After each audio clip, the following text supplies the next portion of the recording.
Hello everybody, welcome back to my YouTube channel. Today in this video I am talking about Amazon.com stock. In this video we talk about stock pros and cons and technical analysis and latest news about it.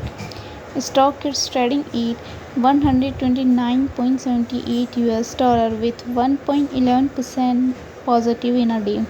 We can easily see stock was volatile for a day. The volume of stock was recently at all-time high, so the fundamental stock is much pretty better than other penny stock.